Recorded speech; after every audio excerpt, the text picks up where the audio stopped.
Sorry, மன்னிச்சிருங்க, கொஞ்சம் late ஆயிடுச்சு. ஏன்னா நல்ல சவுண்ட் எக்ஸ்பீரியன்ஸ் பண்ணுறதுக்காக நம்ம தியேட்டர்லேருந்து ஒரு ரிக்வெஸ்ட் பண்ணாங்க. உண்மையிலே நீங்கள் ட்ரெய்லர் பார்த்துருப்பீங்க, சாங்ஸ் பார்த்துருக்கீங்க, ஸ்னீக் பிக் பார்த்துருக்கீங்க. இது எல்லாமே இந்த team, youngster team, that is first time ஒரு படம் எடுக்கிற director, editor, cameraman, music director எல்லாரும் இந்த யங்ஸ்டரை கண்டிப்பாக உங்கள் ஆதரவு தேவைன்னு நான் கேட்டுக்கொள்கிறேன். இன்னொன்று, இந்த படம் ஒரு வித்தியாசமான ஒரு கதை. இதில் வெறும் ஹீரோயின் அப்படி இல்லாமல் எல்லா கதாபாத்திரத்துக்கும் ஒரு இம்பார்ட்டன்ஸ் கொடுத்து பண்ண படம். முக்கியமாக இது மெட்ரோபாலிட்டன் சிட்டியில் மட்டும் இல்லை, கோயம்புத்தூர் மாதிரி ஒரு பெரிய சிட்டியும் சின்ன சின்ன சிட்டிஸ்லேயும் பார்க்க வேண்டிய படம். ஏன்னா இன்றைக்கி ஐடி அட்வான்ஸ் டெக்னாலஜி நிறைய போயிட்டு இருக்குது. அதனால் என்னென்ன ஒரு சின்ன பிரச்சனைகள் வரும், அது எல்லாமே இதில் ஒரு சின்ன ஒரு கதைக்காக ஒரு ட்ரூ இன்ஸ்டன்ட் எடுத்திருக்கோம். அந்த இன்ஸ்டன்ட் பேசிஸ் பண்ணி தான் இந்த படம் பண்ணப்பட்டிருக்கு.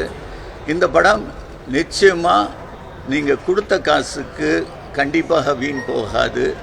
இது ஒரு பெரிய சரித்திரம் படைக்கும்னு நான் சொல்ல விரும்பலை. ஆனால் உங்கள் 2 hours 100% ஒர்த் வைலாக இருக்கும். இந்த படம் டைரக்டர் உதய்குமார், இவர் தான் முதன்முறையாக யார்கிட்டையும் வேலை பண்ணலை. நல்ல கதை எனக்கு சொன்னார். அந்த கதையை வச்சு நான் ஒரு ஸ்க்ரீன் பிளே எழுதி, அதே இதில் கேமராமேன், புது கேமராமேன் விக்னேஷ், அது பரத் தி மியூசிக் டைரக்டர், தென் சிவபிங்க், இதில் நிறைய சின்ன சின்ன படங்கள் பண்ணியிருக்காரு, சின்ன சின்ன வேடங்கள். இந்த படத்தில் முழுசாக நீங்கள் பார்க்கலாம், இவருடைய முழு டேலண்ட்டை நீங்கள் பார்க்கலாம். அது இல்லாமல் எடிட்டர், அவரும் இது ஃபர்ஸ்ட் டைம் எடிட்டர். இனிமேல் ஃபர்தராக இதை படத்தை பற்றி பேசணுன்னா தியேட்டருக்கு வந்து நீங்கள் பாருங்கள். கண்டிப்பாக இது உங்களுக்கு பிடிக்கும். இதுக்கு பிறகு கீர்த்தி 2 வார்த்தை பேசுவான்.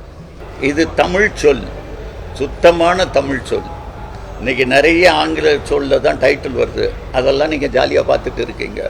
ஆனால் தமிழ் சொல்லுக்கு இதுக்கு ஒரு இன்ட்ரடக்ஷன் கொடுக்கறதுக்காக, இது எல்லாத்துக்கும் தெரியணும், அக்கேனம்னு ஒரு வார்த்தை தமிழில் இருக்குதுன்னு சொல்லி, அதுக்காக தான் இந்த டைரக்டர் எனக்கு டைட்டில் சொன்னார். எனக்கு ஓகே, கொஞ்சம் போராடுவோம். நல்ல படங்கள் யார் எங்கே அமுக்குனாலும் அது அமுக்கவே முடியாது, அது வந்துடும் வெளியே. அதே மாதிரி தான் நாங்களும் அதை முயற்சி பண்ணிகிட்டு இருக்கோம். நல்ல படங்கள் போய் சேர்க்கணும். இப்போ உங்களை மாதிரி பத்திரிகையாளர், அந்த சேனல், சின்ன சின்ன சேனல்ஸு, நீங்கள்லாம் சேர்த்துட்டிங்கன்னா நாங்கள் பார்த்துட்டோம். நீங்கள் பார்க்கல, பார்த்தவங்க எல்லாம் பார்த்துட்டாங்க, நாங்கள் பார்த்தோம். இது நல்ல படம் மாதிரி தெரியுது, மாறி தான் தெரியுது. ஏன்னா அவங்களும் முழுசாக பார்க்கல. படம் ஒரு வாட்டி தியேட்டருக்கு வந்து பார்த்துட்டாங்கன்னா மவுத் டாக்கில் இது பெரிய ஹிட் ஆகிறதுக்கு நிறைய வாய்ப்பு இருக்குது. நாங்கள் நம்புகிறோம் அது. ஓகே, அது ஏன்னா அவ்வளோ சின்சியராக இதை எஃபர்ட் பண்ணியிருக்கோம். நீங்கள் பாருங்கள், நீங்கள் பார்த்துருக்கீங்க. ஃபர்தராக படத்தையும் முழுசாக பாருங்கள், பார்த்துட்டு உங்கள் ஆர்வத்தை நீங்கள் காட்டுங்க. இந்த மாதிரி படங்கள் கண்டிப்பாக என்கரேஜ். இப்போது டூரிஸ்ட் ஃபேமிலி எல்லாம் அப்படித்தானே, யாரும் அதுக்கு தமிழ்நாடு சுற்றி ஹெலிகாப்டர்லாம் சுற்றலையே. ஒரு பர்சன் டு பர்சன் நீங்கள் பார்த்து வீட்டில் சொன்னீங்க, அவர் பார்த்து அங்கே சொன்னார். அந்த மாதிரி இந்த படத்தை உங்கள் கையில் தான் இருக்குது. அதுக்கப்புறம் அவங்க வந்து அவங்களுக்கு பிடிக்கலன்னா நாங்கள் ஒத்துக்குவோம், தப்பு எங்கள் மேலே தான் இருக்குன்னு. எப்போவுமே மக்களை தப்பாகவே சொல்லக்கூடாது, சொல்ல நான் விரும்புகிறோம் இல்லை. நல்ல படங்களுக்கு அவங்க கண்டிப்பாக ஆதரவு கொடுப்பாங்க. அந்த நம்பிக்கையில் தான் நாங்கள் நல்ல படம் எடுத்துகிட்டு இருக்கோம். இதில் நிறைய செலவு படத்துக்கு தான் பண்ணியிருக்கோம். படத்தில் தான் செலவு இருக்குது. நீங்கள் படம் ட்ரெய்லர் பார்த்தீங்களா? படத்தில் செலவு குறையே பண்ணலை.